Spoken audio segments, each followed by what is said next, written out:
Donc dinañ jox kàddu gi Ismaël Mali amoon naa la dinañ jox kàddu gi Mati Ñing madame Fall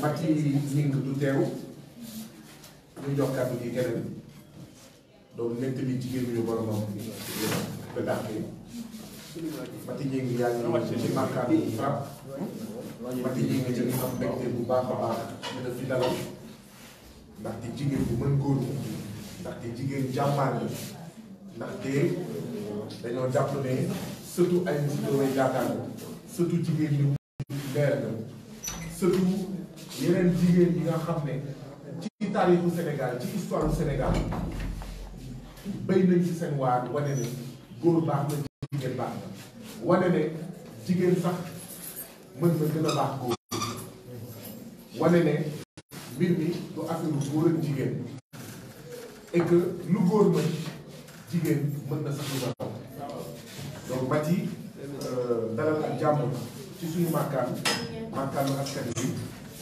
màkkaanu frappe Mati waaw yëpp yi.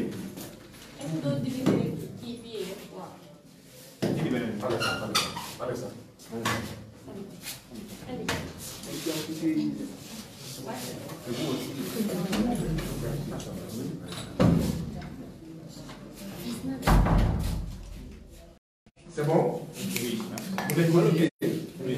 C'est bon? Mati, bismillah. Je vais commencer par me présenter d'abord. Moi, c'est Mati Ñing. Je suis assistante manager de la direction maintenance matérielle roulant budgétaire, précisément de la secrétaire. Honorable député du peuple, M. Diomaye Faye, je pense qu'il a déjà tout dit. Maintenant, je vais rajouter quelque chose si vous me permettez. Ma chère famille ici présente de la direction maintenance matérielle roulant, chers collègues de la CTR, mes amis de frères, mes chers collègues délégués, qu'on a empêché aujourd'hui de venir assister à ce point de presse, tout simplement en leur refusant de signer leur délégation et en leur disant si jamais ils quittent leur poste de travail, ça serait un abandon de poste. Je peux citer, il y a Babacar Diomaye et je lui remercie d'avance et Alphonse. Aujourd'hui, je salue tous les Sénégalaises et Sénégalais et vous dire que nous sommes tous ici réunis devant la presse pour dénoncer les méthodes tyranniques de Patrick Tranzer. Son régime de terreur sur la CTR, sa méchanceté gratuite, son manque de respect total envers les Sénégalais, sans oublier les harcèlements que les CTR vivent. Mais avant cela, si vous le permettez, j'aimerais profiter de votre présence ainsi de votre écoute pour faire passer un message. On ne peut pas le nier. Partout dans le monde, les femmes enceintes sont protégées dans le milieu professionnel. Tout cela parce que la femme enceinte, parce que les futures mamans stressées ont plus de complications et des suites de couches difficiles pour certaines et risquent de mettre au monde des enfants avec de petits poids. Ces jours-ci, voilà que je vis des stress au niveau de la CTR. Tout ça à cause de Patrick transverse. Pourquoi? Parce que je suis déléguée du personnel. Je défends les intérêts des employés avec conviction et détermination. Est-ce que j'ai une fois eu un reproche sur mon travail? C'est non. Est-ce que je n'ai pas atteint mes objectifs? Non, au contraire, je les dépasse. Est-ce que j'ai été mal notée lors de mes objectifs annuels? Non. Je n'ai jamais eu une note inférieure à 4 endroits. Et on est noté sur 5. J'ai eu 4 endroits sur 5. J'ai effectué mon parcours professionnel à la CETER avec tout le professionnalisme qui se doit. La preuve en est ma note lors de l'évaluation annuelle et l'avis de mon manager à propos de mon travail remarquable qui m'a témoigné son vœu de me garder dans mon poste. Depuis quand être délégué du personnel et défendre les employés, bien sûr. Le Saint-Patrick Transer n'a jamais su faire une différence entre délégué du personnel et une assistante de direction. La raison que le tout-puissant Saint-Patrick Transer est simple. J'ai été la chef de file des délégués car tout simplement, c'est à partir de mon ordinateur que les emails de revendication sont envoyés. Aujourd'hui, plus que jamais, j'assume parfaitement mon rôle de délégué du personnel. Et je suis fière d'avoir porté pendant des mois les revendications des employés de la CETER. Même si le soutien dont on aurait dû bénéficier n'a jamais été au rendez-vous, pour une raison incompréhensible, tout le monde à la CETER semble se coucher sous le rouleau compresseur Patrick Transer.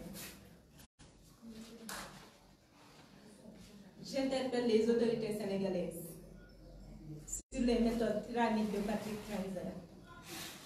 Il a instauré un régime de terreur à la CETER, où le moindre de ses propos n'ose être contesté par les membres du CODIR, des comités de direction. Au contraire, les gens se hâtent de traduire ces actes. L'humiliation quotidienne des Sénégalais doit cesser, car le projet du TER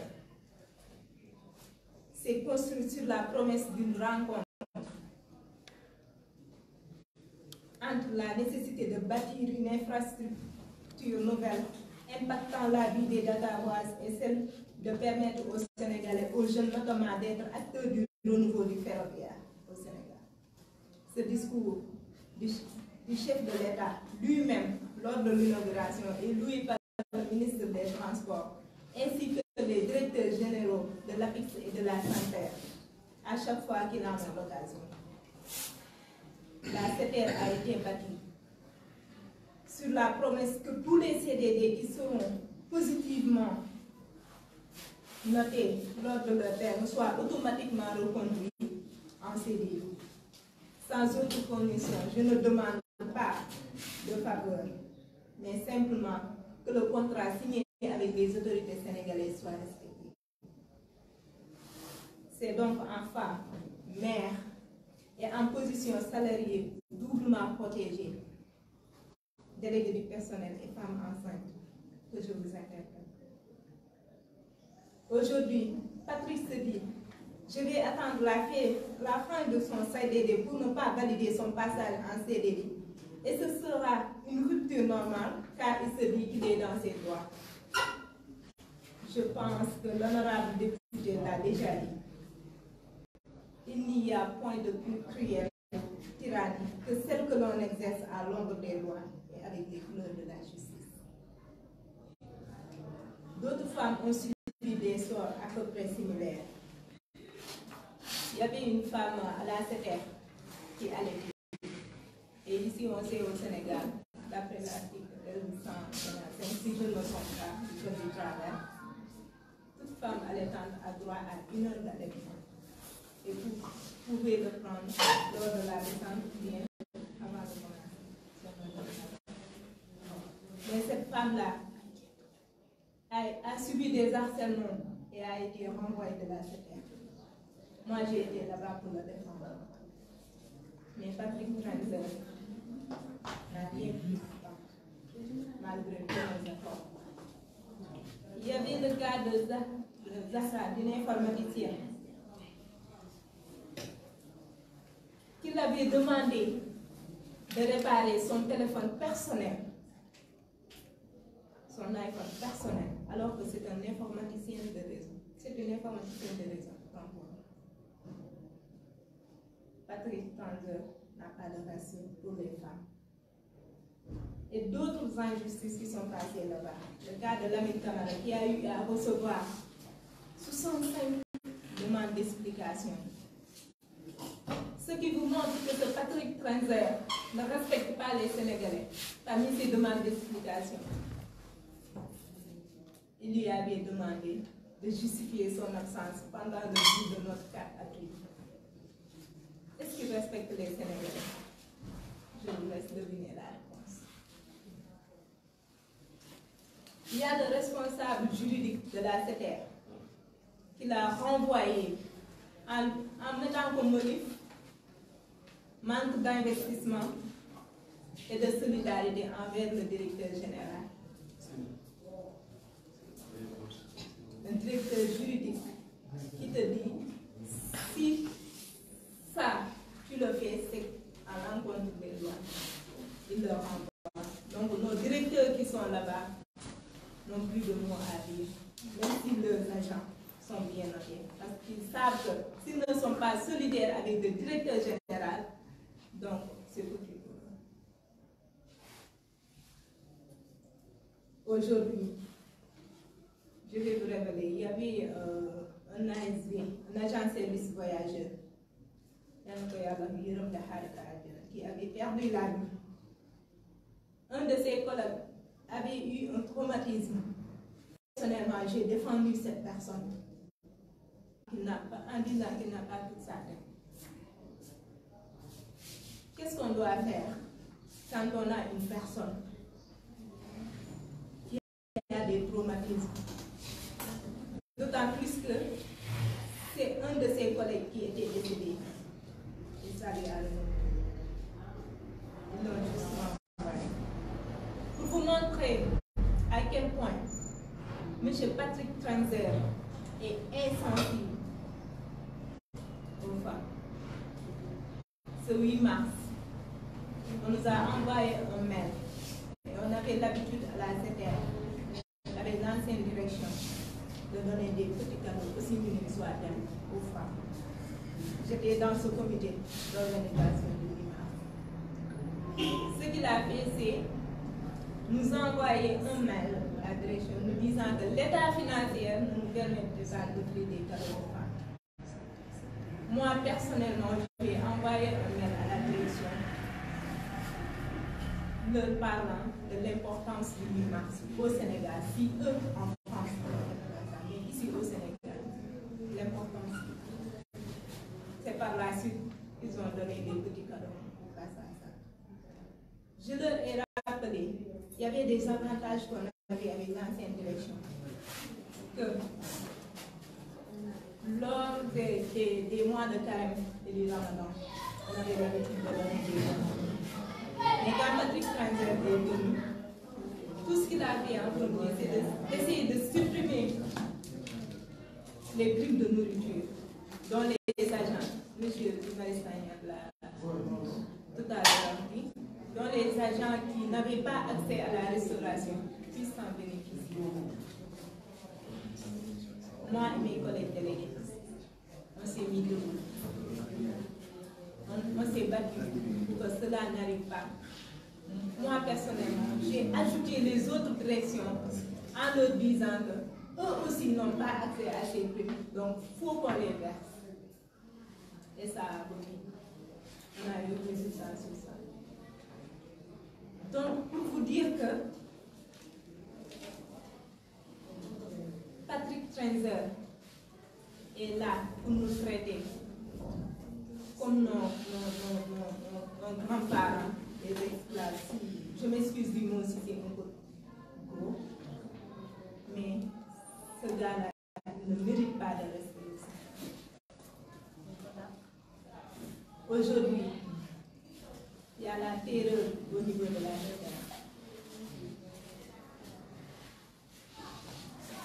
Aujourd'hui, personne n'ose ouvrir la bouche.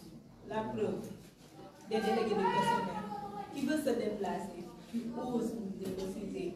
Moi, ils ont essayé avec moi, en essayant de tenter de saboter cette conférence de presse. Il y a une nouvelle qui est récemment, avant de venir ici. Ils sont venus, le DRH, avec la directrice maintenance matérielle au vent, qui est venue me notifier qu'il y a une fin de notification contre ACDD.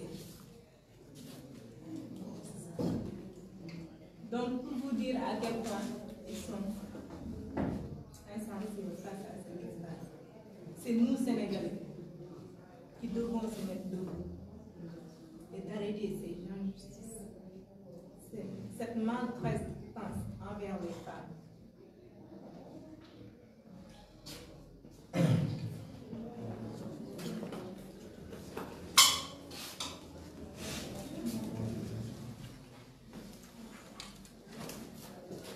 Je vais essayer de résumer un peu en wolof et maa ngi nuyu l'honorable député monsieur Guy Marius Sagna di nuyu sama famille bi nga xam ne ñoom ñoo toog ñuy waa direction des finances matérielles bu ñoom ñu nuyu samay frères sœurs ak samay doom. Tey jii ñu ngi toog devant la presse pour dénoncer actes yu ñaaw yi nga xam ne Patrick Trenzer dañ koy def au niveau de la SETER te kenn ñemewul ci génne. Mais avant dinaa leen ñaan di permettre un peu ci sama situation di wax ni dañuy faral di wax naan femme enceinte yi dañu nekk femme yu protégée que ça soit dans toutes les entreprises du monde. Mais aujourd'hui c'était loolu am ko parce que depuis des jours ñu ngi may teg ay stress ya nga xam ne loolu tey mën na jur ay difficultés ci sama accouchement, mën na jur doom bu matul, mën na jur santé ci sama futur, ñàkk santé ci sama njurub ëllëg. Pourquoi? Lu tax parce que damay jiite ay nit di leen défendre nit yooyu ci seen intérêt dans le travail. Su fekkoon te ni sama ay notes wanewuñ ko les notes sont là ici devant la presse. Voici les copies de notes. Ça c'est 4,66, ça c'est 4,33, c'est la dernière. Su fekkoon te ne samay notes wanewuñ ko wala ñu def ma benn reproche bu ndaw ci sama liggéey kon tey jii buñ taxawoon ni ma wante lii ak lii nga def comme sama naan ni c'était merci mais dafa fekk ni parce que damay défendre ay les intérêts des travailleurs c'est loolu noonu tey bëgg a këpp sama gaw parce que bu ko décidé benn tubaab nekk foofu c'était Patrick Trenzer moo ko décidé.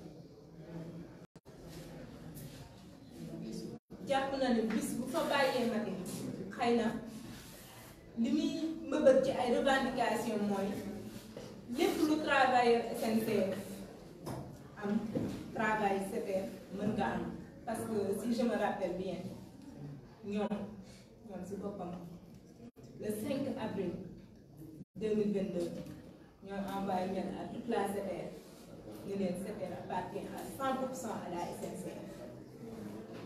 ginnaaw bi ma demee réunion mensuelle ba ca toog dama ne alhamdulilah.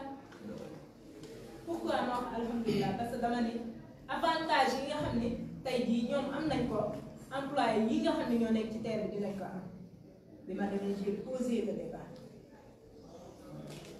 xëy na nag bëggul yooyu yëpp am tey jii gis na ni maa ngi défendre le personnel avec conviction et détermination ba nga xam ne bu ma fa bàyyee xëy na ñoom ñu bëggoon yu baax mooy ñoom ñu leen di nourrir en tant que sénégalais alors que ñun sénégalais bi ñu jëriñ bari na fa cas yu am du ci man lañ ko jëkkee te cas yooyu dafa jeex xeex ba jusqu'au bout muy ki nga xam ne da doon nàmpal daal di am benn wax chaque jour ay pour def allaitement waxtu yooyu yóbbee ko tey ak dàqam ci CDR benn informaticien bi nga xam ne liggéeyam bi mooy réparer téléphone ñu dàq ko benn Lamine Camara bi nga xam ne ay harcèlement moo doon dal ci kawam ñu dàq ko dem ba di ko laaj sax jour 4 avril lu tax liggéey si di ko jox demande d'explication sur ça kon tey tubaab boobu ndaw looguñu parce que ñun fi ñu jàppee ni fa lañ fa amee indépendance moom lañ utiliser di laaj nit ki li nga xam ne seet la bu ñu war a am ni mu koy laaj lu tax ñëw ba dem ba ci tracé véhicule am vous avez tous vu la correspondance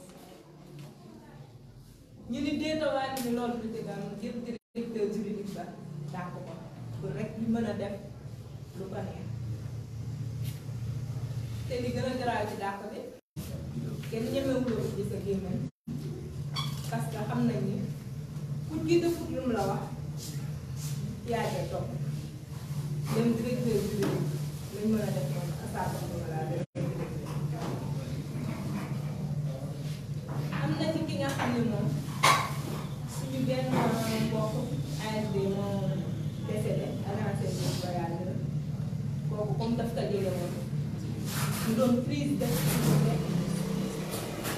ñu jël ko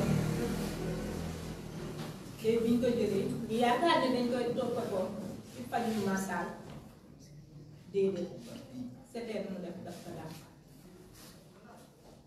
comme ça man damay laaj tey jii ñun ana fan lañ ñu protéger maa ngi wax gouvernement Sénégal mu ci balaa muy tëj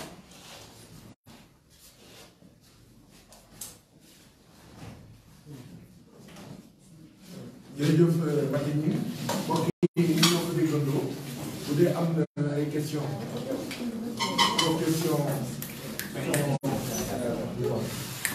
sont les bienvenues. Il y a une question pour elle. Oui, oui, c'est ce que je dis, vous me laissez terminer. Voilà. Bu dee am na ay laaj nit yi la ñu wax.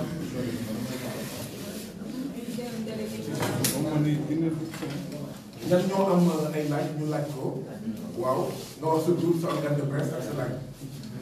Développer une décalage de 125. Alors, elle a dit à la fin de son propos qu'elle a reçu une notification de fin de contrat. Oui, Mais, aujourd'hui. oui. Est-ce que les motifs de renouvellement ont été évoqués sur cette notification? Voilà, comme je vous l'ai dit tout à l'heure, permettez-moi de répondre à la question de monsieur. Monsieur Koun. Je vous ai dit tout à l'heure, Patrick Fraser a dit, lors du fin de contrat, il ne va rien, il va dire juste fin de CDD. Et c'est ce qui a été sans motif, ni rien du tout.